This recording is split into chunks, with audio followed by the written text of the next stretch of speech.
LTD family. Welcome back for another episode of the LTD Leadership Lean In, where our goal is to help you lead like never before in your hotel and in your home. I'm Sam, your Vice President of Sales. And I'm Richard. I'm here. And you are here. What is your title? Director of Training and Associate Development. Oh, I love it. Okay. So, Richard, I have a quick question for you. Okay. What is the vision of LTD? The vision of LTD is the constant pursuit to be better. Okay. So I love that vision because I love the idea of always growing and always learning new things. And I think one of the best ways that we can do that is by doing things like reading and exploring leadership lessons, not just from within the hotel industry, from the hospitality industry, like we've done over the past few months, but also from other industries. And today we're going to actually dive into another book, but it's going to be a little bit different than what we've been doing, right, Richard? Right. Sam's got another book for us to read today, but she's already done the work for us and pulled out some of the key parts. Not that you shouldn't read it yourself, though. Right. And so this one is what drives winning environments. And so while this is geared predominantly towards sports coaches, Yes. As we've mentioned in several lessons in the past and ongoing, as a leader, you are a coach, fourth row, one of the main components of being a leader. And so what better way to use it than using the professional's approach to it? Yeah, I think there's so much to learn from other industries and other ways of leading. And so, I do believe that we're all coaching, right? We talked about that in one of our very first episodes, how we are coaches as leaders. And I think that this is going to teach us a lot of new concepts and ways of coaching our teams and developing our teams and unique perspectives along the way. Yes. And for a little advisory for those who typically listen only and don't watch it, this episode is going to have a lot of visuals. Yes. So you can still get majorly most of the content. Trying to use words bigger than I can handle. Yes. Most of the content will still be to you, but if you have the opportunity to watch the visual version, you'll get the full story. Okay, we're going to jump right in. All right, cool. Okay, so I'm going to jump in with another question. Excellent. And I want to start with a question that is, what is the difference, Richard, between character development and behavior management? Well, that is a great question. So, and I love this very concept. It's the foundation for creating a winning environment. So, what is the difference between character development and behavioral management? Character development is the long game. Behavior management is right now. And when we ask leaders which one is more important, most go for the long game. But Sam, if I was going to ask you that question, how would you respond? So I think here at LTD, we certainly desire to be all about the long game. And I think that we want to change the trajectory of people's lives. And I believe that the best way to do that is through playing the long game. But I do know that if you don't have the right now under control, you really have no chance to get to the long game. And I also think that, that's why over the course of the next few leadership lessons that we have through the Leadership Lean In, we're going to really dial into the concept of the word environment, because environment is right now and it's addressing the present. And that ultimately is what drives your culture. Yeah, so once when an NBA general manager was asked, what is your role inside the organization? Here's what he said. My job is to build an environment where people can do their best work. And if we're going to challenge you all, Sam, what's the most important thing for you to do as a leader? The most important thing that we do as leaders is build an environment where people can do their best work. And in the book, What Drives Winning Environments, they explain that when they ask the most successful coaches and leaders, what truly drives that winning environment, it always came back to these three things, these three elements that you can see there on your screen. It's how you define, manage, and model your expectations. Yeah, so when you're defining, you are being proactive. Managing is reactive, and modeling all the time. And so we'd like to provide a quick overview of each of these on this episode before we dive into a more depth on future episodes. Right. So we're going to start by looking at defining. And there's a great quote by Neil Armstrong. And I'm going to put that up there on the screen for you guys. He said, if you're an inch off landing, no big deal. But if you're an inch off takeoff, you miss the moon by 1,000,000 miles. Yeah, I think there's a reason that Neil Armstrong was the first man on the moon. Why? He shoved Buzz Aldrin out of the way to get the first steps on there. But in reality, I mean, he knows you have to get pointed in the right direction. There's going to be a million corrections along the way to even get there. But if you're not aligned, it's going to bless you. Let's keep going. If you're not aligned, it's going to be a tough process to get home. And we're going to show you what the tough process looks like. Okay, so what we're about to show you is a clip from Pop Warner. If any of you are familiar, it's like Pee Wee football. And this is of a football team taking the field. And as you see it, I want you to think about, what are you thinking when you're watching this clip?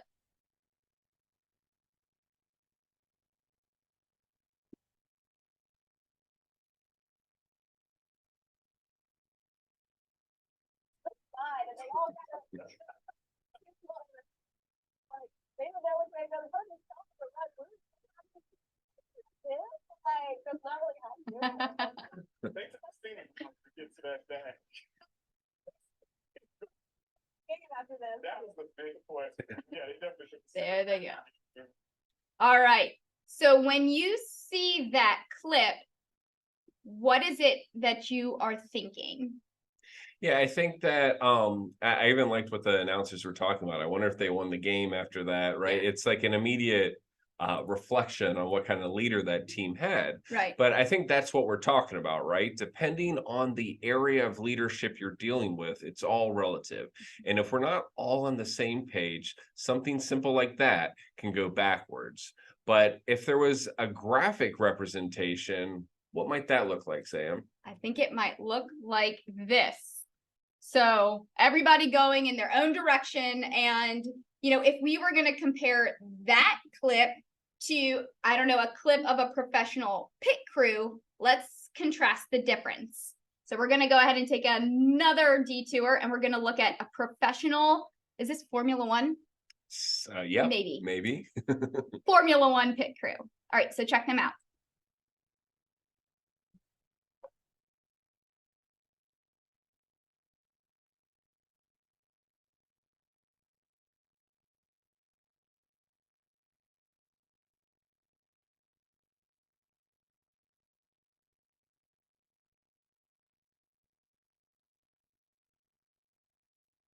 All right. So what did you think, Sam, the first time you saw this?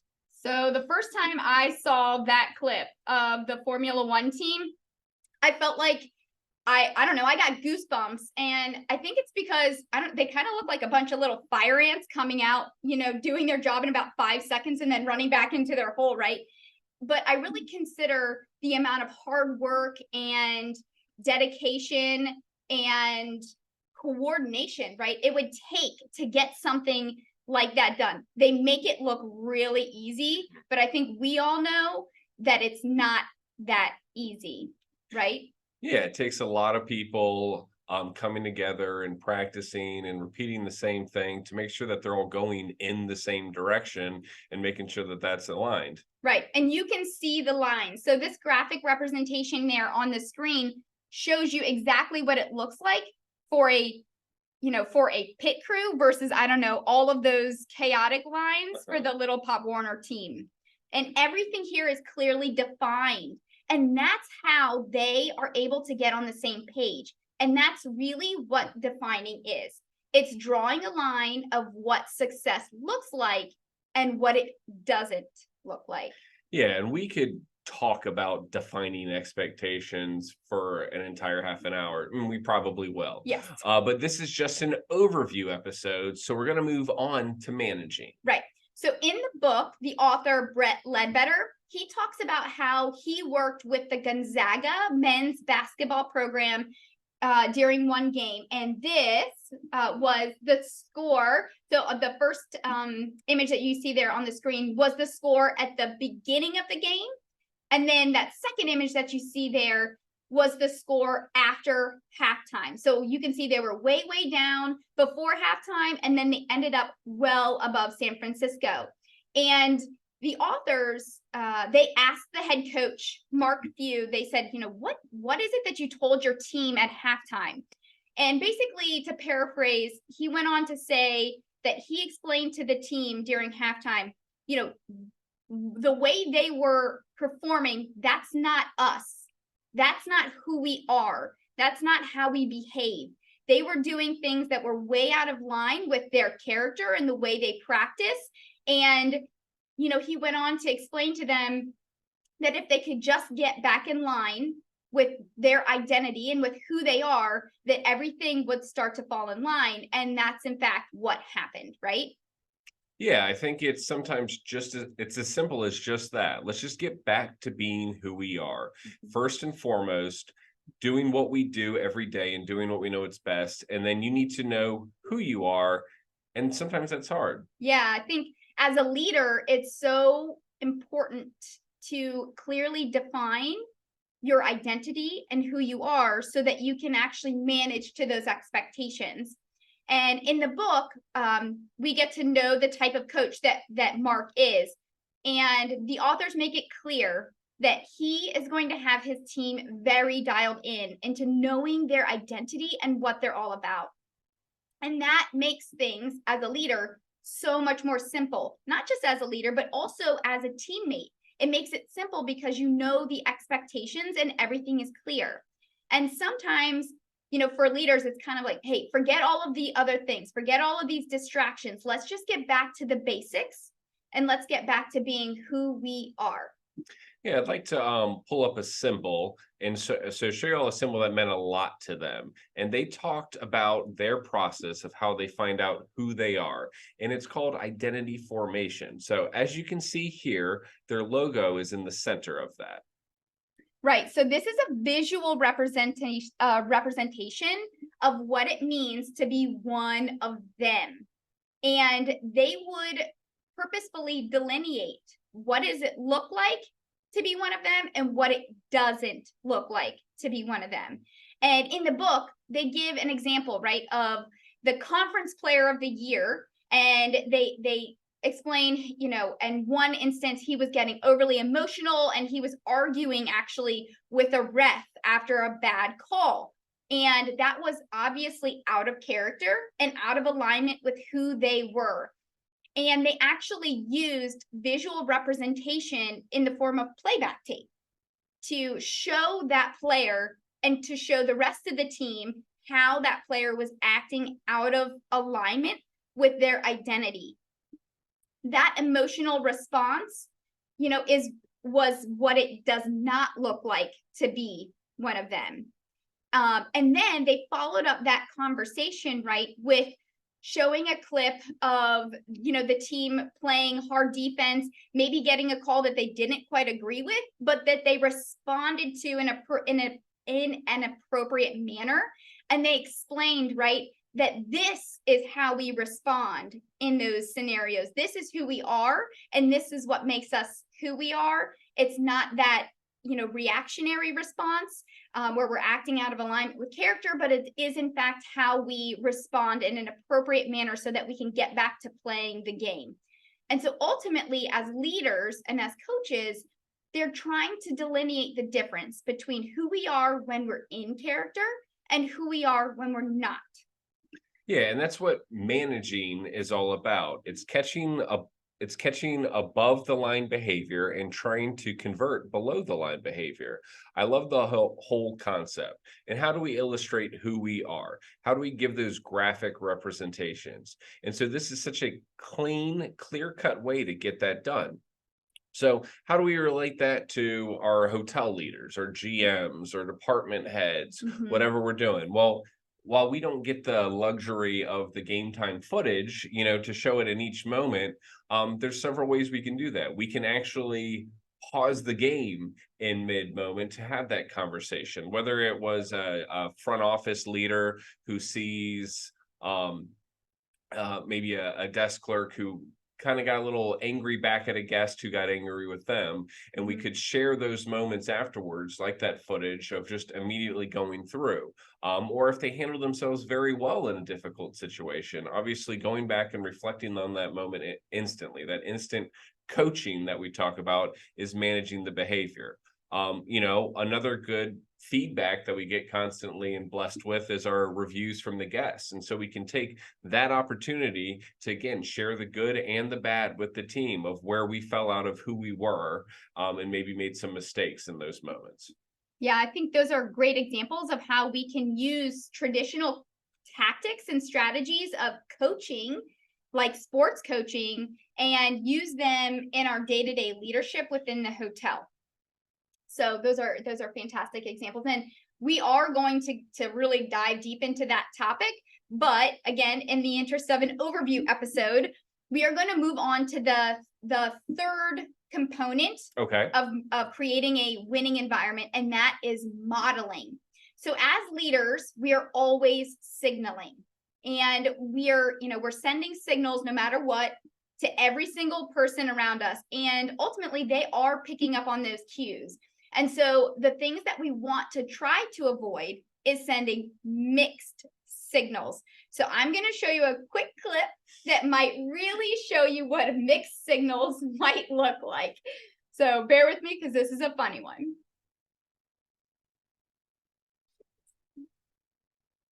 Can't have anyone freak out there.